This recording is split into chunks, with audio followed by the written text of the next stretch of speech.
Hello and welcome to Commodity Champions. I'm Manisha Gupta. Well, the commodity prices remain volatile as the dollar index continues to hover near a one-year highs. The U.S. President-elect Donald Trump has announced that he will impose a 10% additional tariff on Chinese goods and a 25% tariff on all goods from Mexico and Canada.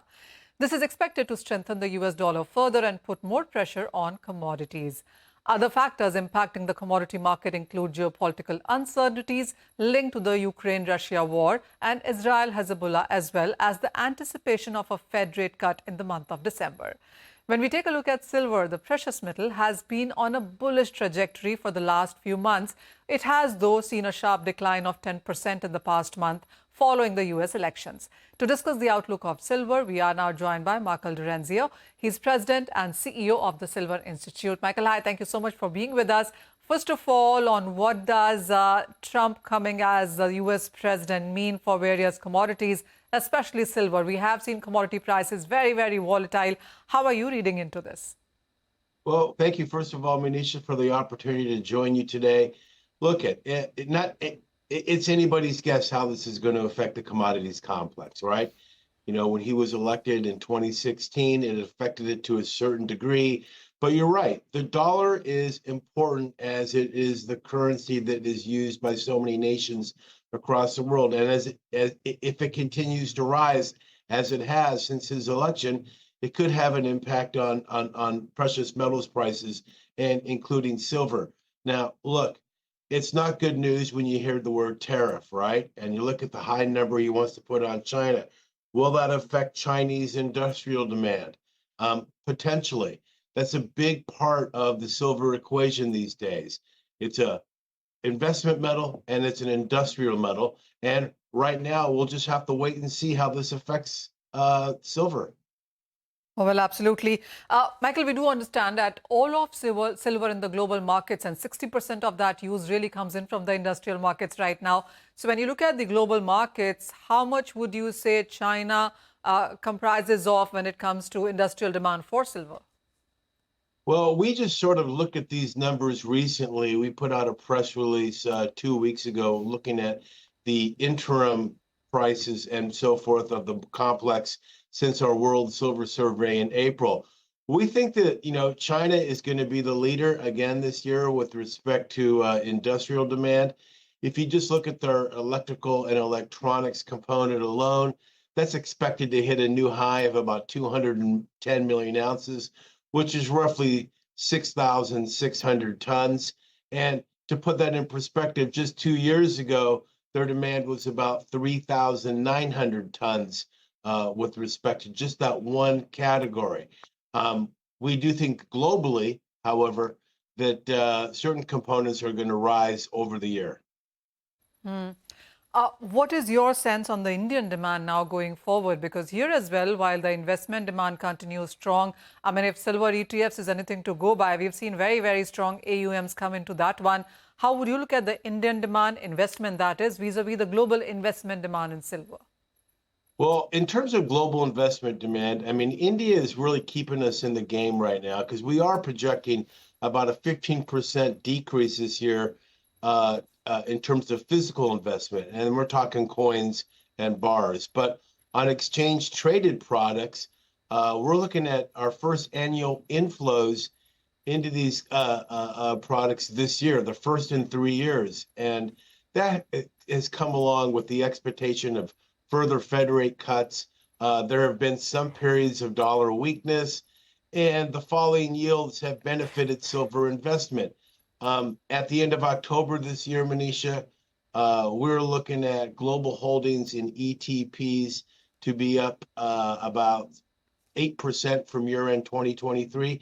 And India is really leading the way with respect to this market. Now, we have the SLV, we have the PSLV, but let's face it, India's ETP market is relatively new, and there seems to be robust demand coming from your country. Thank you. Well, the numbers do look good, and with the way the conversations are here in India, there are more and more people absolutely joining into that new product here. You spoke about the US Fed rate cut expectations, and that probability has continued to decline for the month of December. But as we get into 2025, what is your sense? Because the size and the speed of these rate cuts is something that the markets are getting very uncertain about. Yeah, I don't know about December, and you're right about that. I think the game has changed a bit there, but we'll have to wait and see. But those that are paid to analyze the Fed, those that are in that market, the analysts are still projecting at least 2 to 3, if not more, cuts in 2025, and that will be great for the global precious metals complex. Traditionally, when the rates go lower, people are looking to get out of certain investments and go to hard assets, of which silver is one. And we're looking forward to a very good 2025. I mean, face it, 2024 has been great for silver. We're up about 28, 27% on the year. And quite frankly, the silver price has been quite resilient. So going forward then, Michael, what's your sense on prices? Because we've been reading those reports suggesting 36 and 38 and even $40 an ounce in the next year or perhaps 2026. How is the Silver Institute looking at those numbers? Well, we try to shy away from giving price projections, but when you look at a number like that, Manisha, we're very excited. That's a great number. If you get to 36, 37, 38 next year, you're looking at an average price probably about 32, 33. And the market really would appreciate that. Obviously, the silver members, our members would appreciate that. But quite frankly, those banks that you mentioned, not by name, that are making these projections are doing it for a reason.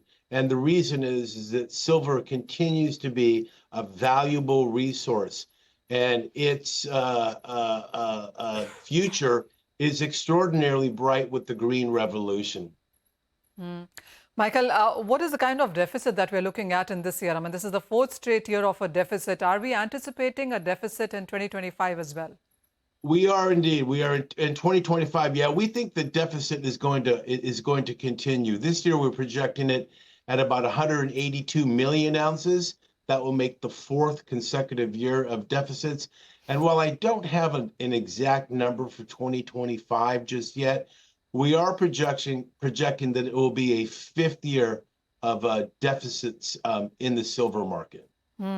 What's the kind of physical buying that we've seen in silver? I mean, that has been quite interesting because somewhere when the silver prices continue to run up, there was these reports that it's not just India, but a lot of West seems to be buying into silver as well. And then, of course, Michael, we've heard about silver-backed crypto and a lot of crypto buying as well. Sure. And then this whole competition between precious metals and crypto. How have you read all of that?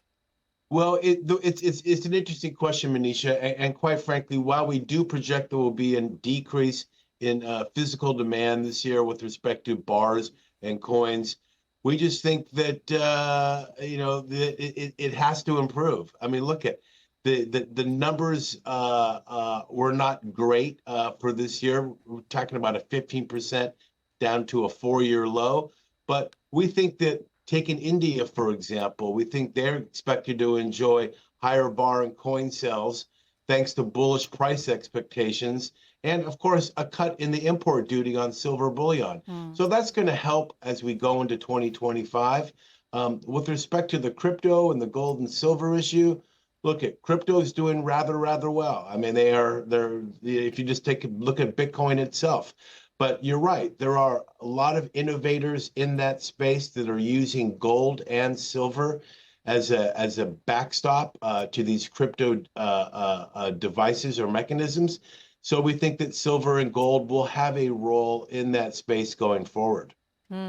A final question then, Michael, and a lot of people do say that the silver run can perhaps continue in 25 and 26 and 27, and then perhaps supply would catch up with the kind if those 2-3 years also see a run up coming in. Do you see more investments in mines? Do you see more silver supply coming into the market in the next 2 or 3 years? Well, we are calling for just a very modest 1% increase in mine supply in 2024. And that's primarily due to some operations that were shuttered or under maintenance in 2022 and 2023 coming online again this year. It's going to be really difficult to meet the demand requirements of silver from newly mined supply sources. There just aren't any new deposits out there. As you know, only 30% of silver comes to the market from what's known as a primary silver mine. The rest is the byproduct of lead, zinc, gold, and copper operations. So until those ramp up, there'll be a supply and demand deficit in the market. But you did mention down the road 2025, 2026, and so forth. We'll just have to see.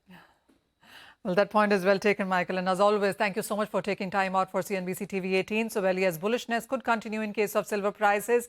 2025 could be a fifth straight year that we will be looking at a deficit in the global markets when it comes to silver. But with that, it's time for a short break. But don't go anywhere. We will discuss the outlook on agriculture commodities on the other side of this break.